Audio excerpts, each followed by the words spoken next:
Welcome to this explainer of our source material. We're kicking things off today in literally the most isolated, unforgiving environment on Earth, Antarctica, the frozen continent. Now, survival out there is tough enough on its own, right? But as the documentation we're looking at reveals, it's also the setting for a deeply unsettling cold case, one that's recently been tied to some massive global conspiracy claims. We're going to break down the facts, the anomalies, and the explosive allegations that connect a tragic death with some truly unimaginable technological secrets. Okay, let's dive into this because we are looking at the very first recorded murder in the history of the South Pole. It's a literal locked room mystery, but on a continental scale.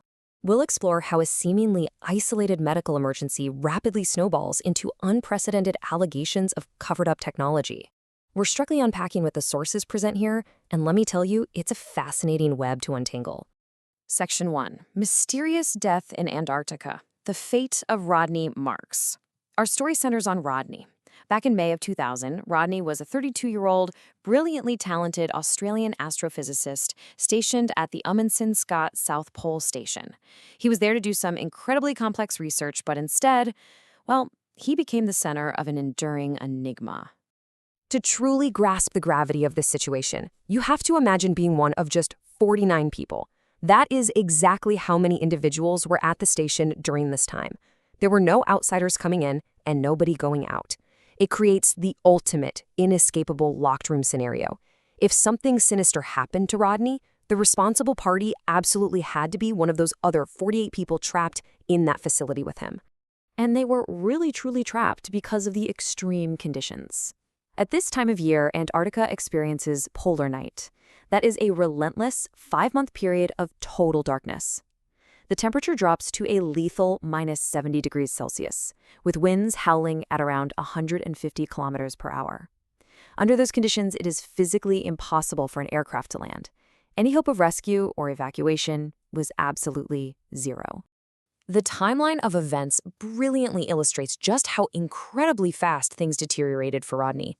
On May 11th, after just a 1-kilometer walk back from the observatory, he started having trouble breathing, vision issues, and severe stomach and joint pain. He actually sought help from the station's doctor, but his symptoms were misdiagnosed. By 5:30 p.m. the very next day, May 12th, after vomiting blood, Rodney suffered a cardiac arrest and passed away. Because of that extreme weather we just talked about, his body couldn't be removed for an autopsy until late October. That is 5 grueling months later. Moving into Section 2, Investigation and Unsolved Questions, the anomalies begin. When the body finally reached New Zealand and the autopsy was completed, the results were absolutely shocking. Rodney Marks died of acute methanol poisoning. The reports indicated he had the equivalent of an entire wine glass of methanol in his system. This immediately ruled out a natural death and threw the door wide open to much darker possibilities. But the anomalies didn't stop at the autopsy. Now, what's really interesting about this is the sheer number of bizarre coincidences that followed. The blood analyzer that could have detected the poison, it conveniently died the exact day Rodney got sick. Within hours of his death, his living quarters and office were scrubbed clean, including all methanol bottles that might have held fingerprints. The doctor who treated him, Robert Thompson, completely vanished from public records years later. The U.S. National Science Foundation actually rushed to issue a statement claiming natural causes before any autopsy was even done, and they initially refused to release the contact details of the other crew members to investigators. It certainly paints a compelling picture of a potential cover-up. Jumping ahead to Section 3, New Revelations of 2023, the Disclosure 2.0 event. For over 2 decades, this case just sat frozen. But fast forward 23 years to June 12, 2023 at the National Press Club in Washington, D.C. An event called Disclosure 2.0, organized by Dr. Stephen Greer, brought forward retired military, intelligence officers, and contractors to share alleged secret programs. And it's exactly here that the story of Rodney Marks intersects with something much, much larger. Enter Eric Hecker. He's a former contractor for Raytheon, which is America's second-largest defense contractor. In a stunning 5-minute testimony, Hecker claimed that the Ice Cube Neutrino Observatory, which happens to be located at the exact same Amundsen-Scott station where Rodney died, is actually a hub for direct energy weapon systems, ELF transmitters, and advanced communication systems. Obviously, these are massive, unprecedented allegations. So let's look at Section 4, Truth of Neutrinos and Ice Cube. The universe's messengers. Before we dig any deeper into Hecker's allegations, we really need to understand the actual accepted science of the IceCube Neutrino Observatory. Officially, it's the world's largest neutrino detector, and it's designed to capture subatomic particles traveling from the deepest, most violent parts of the universe. To wrap our heads around neutrinos, the source provides this brilliant traffic analogy. Think of regular particles like big cars in a bustling city. They get stuck in traffic jams, constantly colliding with atoms, gas, and magnetic fields. Many of them never even reach Earth. Neutrinos, however, are extremely light. We're talking about 1,000,000 times lighter than an electron. They're like tiny little cars that effortlessly weave through all those obstacles. Literally billions of them pass right through our bodies and the Earth every single second without us ever feeling a thing. Pretty mind-blowing, right?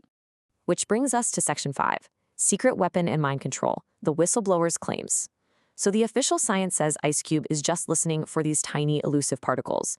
But returning to Eric Hecker's whistleblower testimony, he claims the facility doesn't just receive neutrinos. He alleges it can fire them. We're going to impartially break down the two main technological claims he connects to this facility. First up is the Directed Energy Weapon, or DEW. Basically, this is a system that uses a high-energy beam or high-speed particles rather than a traditional physical missile. Since neutrinos can't be easily detected, Hecker claims IceCube is essentially creating an invisible projectile. In a really startling allegation, he even stated that accidental firings of this system allegedly caused the devastating 2010 and 2011 earthquakes in Christchurch, New Zealand. The second concept he introduced is V2K, or voice-to-skull transmission. Hecker, who actually claims to be a survivor of the infamous MKUltra mind control experiments himself, stated that the technology at IceCube takes mind control to a level that makes MKUltra look like child's play. He alleges the facility utilizes extremely low-frequency, or ELF waves, to achieve this. Let's walk through how V2K theoretically operates based on these claims. Step 1, it completely bypasses the ear's normal hearing mechanisms entirely. Step 2, it uses electromagnetic waves to directly target the auditory cortex right in the brain. But the truly wild part of this claim is Step 3. The target actually perceives the artificial signal as their own original thought. Hecker alleges that by using advanced algorithms, IceCube could theoretically influence the thoughts and perceptions of entire geographical regions, swaying elections or public sentiment entirely undetected. Now for Section 6. Was the truth hidden? Returning to the scene of the crime. So the crucial point here is how these massive global conspiracy claims regarding IceCube tie back to the tragic death of a 32-year-old astrophysicist. We have to bring this all back to the ice, back to the locked room, and back to Rodney Marks. Let's connect the final dots presented by the source.